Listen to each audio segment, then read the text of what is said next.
Well, hello friends. In this video, I will be discussing the particle interpretation for the real scalar field that we have been discussing till now.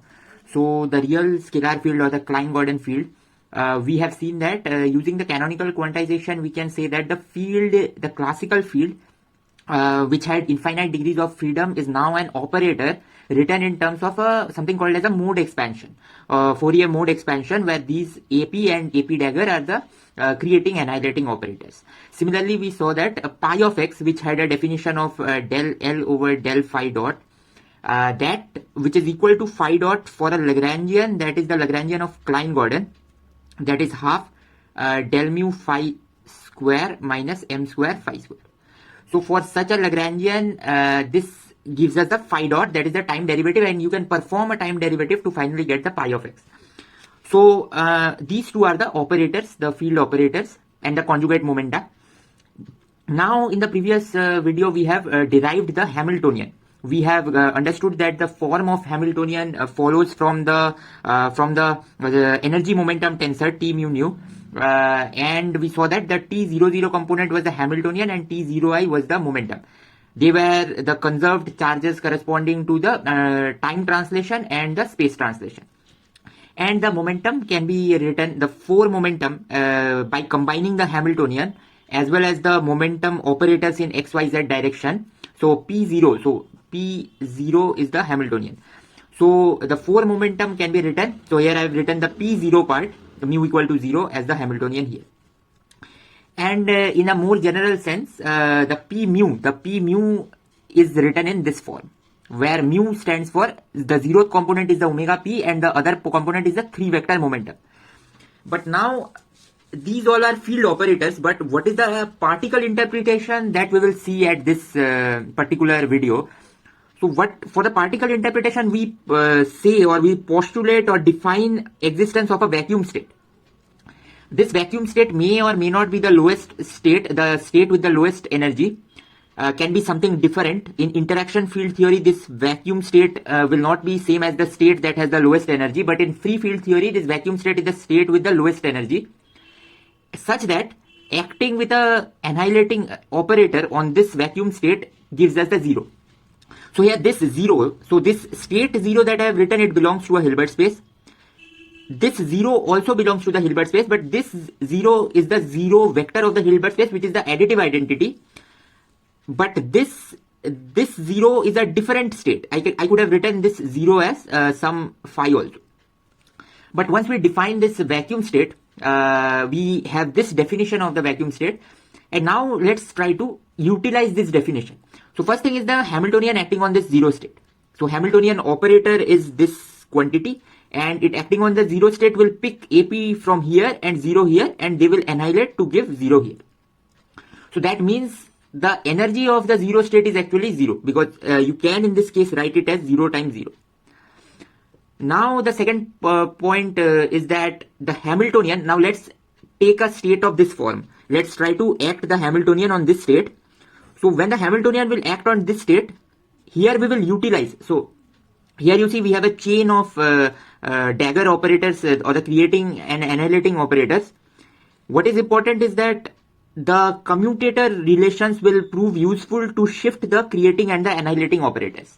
So what we have done here, we have write the commutator relation, which is AP AK dagger is equal to 2 pi cube delta cube P minus K. This is vector form. These all are vector form. So we will use always this relation to shift this. So while solving this, we see that this and this needs to be moved, and then we shift it using the commutator here. And once we shift it using the commutator, we can use the property of delta function to see that H acting on this particular state is just omega k times this particular state, where omega k, if we remember, omega k is just k dot k plus m square, omega k square is omega k times this particular state plus ak dagger times H acting on this. But H acting on this is 0, so final result is this. So what we see here is that H acting, this particular identity, this part, H acting on this entire quantity, H acting on this entire quantity is omega k times this entire quantity. So it is like a eigen value equation. So this is the eigen vector of the Hamiltonian and this is the eigen value. But we can perform this same calculation. So in the calculation, what we did is just exchange of this creation annihilation operator using the commutator. So instead of omega p, I could have used any p mu here. And when we do that, we see that we get this equation, where this is the 3 vector form, and this is saying that, this is actually saying that p mu acting on this state is just p mu times this. This is the real momentum. This is the momentum carried by the field. So we see that performing such calculations, we are getting some sort of a feeling that these states, which are the eigenstates, they are like particle states with a definite energy and momentum. So now let's try to perform one more calculation. That is, we try to act p mu. So what we try to do is, we try to act p mu operator on our state as dagger. So now this calculation is also simply the like same calculation as this previous one, but we have to use commutator, this relation of the commutator 2 times, because we will be shifting 2 operators. And final result that it will give is this particular thing.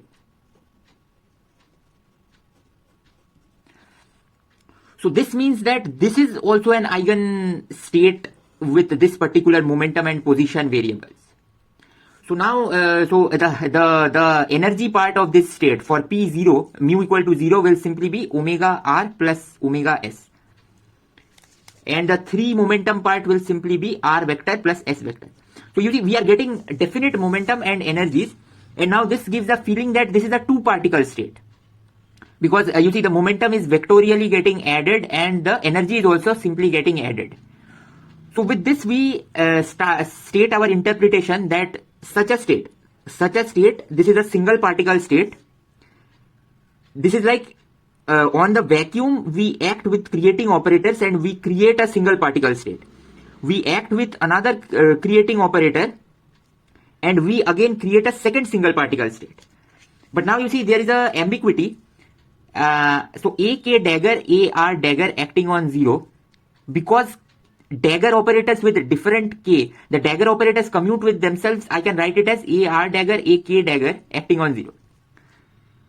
So now if I plan to define this state with a particular momenta and energy in this form, I will define this as like this, but they will have same energy and momenta. So this is the essence, that these 2 states are same, is the fact that the algebra or the commutation relations obeyed by these annihilation and creator operator is responsible for such a relation, such a equal to sign, and this is the bosonic statistics.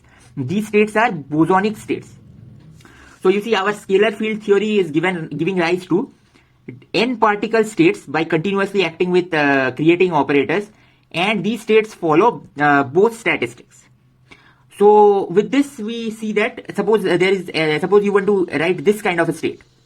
So what this state means is very important. Like so this state simply means that you populate your vacuum, or from the vacuum you create 2 particles that has the same momentum, that is same energy omega p as well as the momentum vector.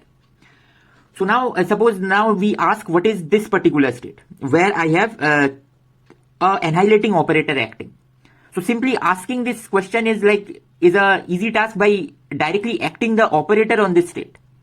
So when we do such a calculation, we can easily do it by taking care of the fact that integral dqp over 2 pi cube p mu, and then you have ak, ap dagger ap, and then you have ak, and then you have the state, suppose r comma s.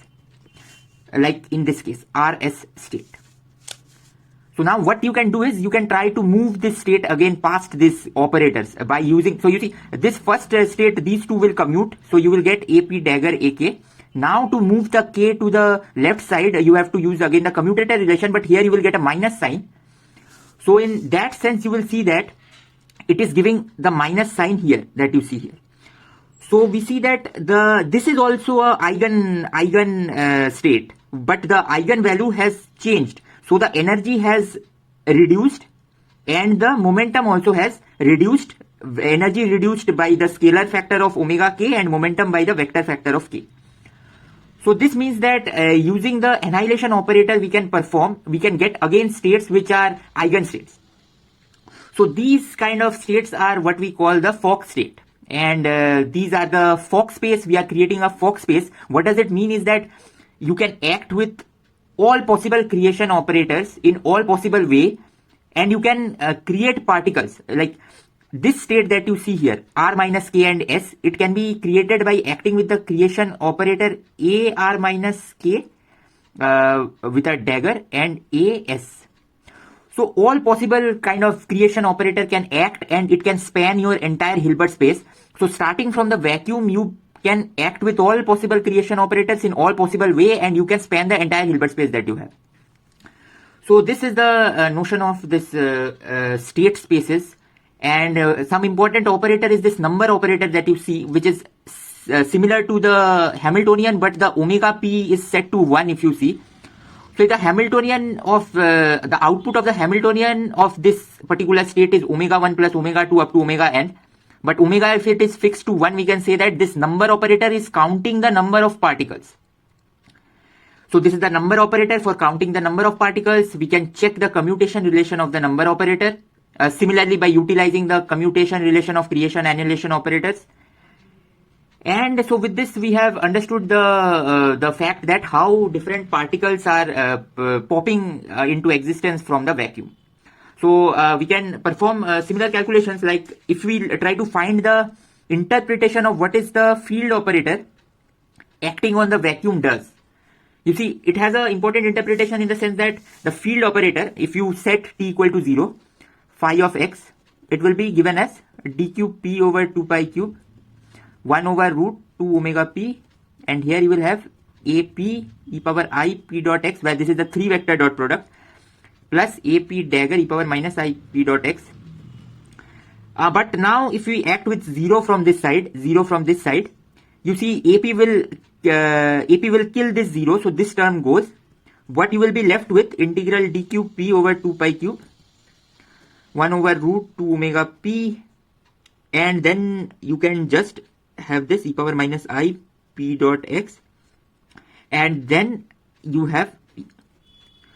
So now this is again important interpretation is that the field operator acting on 0 is creating a superposition of momentum eigenstates. This p is a momentum eigenstate, and it is creating a infinite superposition of this momentum eigenstate. So it is like localizing a particle at a position x, because this variable is x. So the field operator acting on the vacuum creates a particle in position x is the interpretation of this thing. Similarly, you can prove many different results. Like some important is we can try to prove the Hamiltonian and ak commutator is minus omega k ak. This is also easy to prove using this kind of relations, because you can just write the Hamiltonian in the way we know. So integral d cube p over 2 pi cube omega p ap dagger ap, and then you have ak. So basically when you have the minus of the second quantity, so you will have d cube p omega p, but now inside the bracket what you have is ap dagger ap ak minus ak ap dagger ap. Now you can try to move this k to the center by using the commutation relation, and you can see that when it moves towards the center, it will give this same term and they will cancel. There will be a delta function coming in that will change p to k, but there is a minus sign, so this is like omega k ak. So like these kind of commutation relations are possible to prove. So that's all for this video. In this video we tried to understand this particle interpretation of the Klein-Gordon or the real scalar field.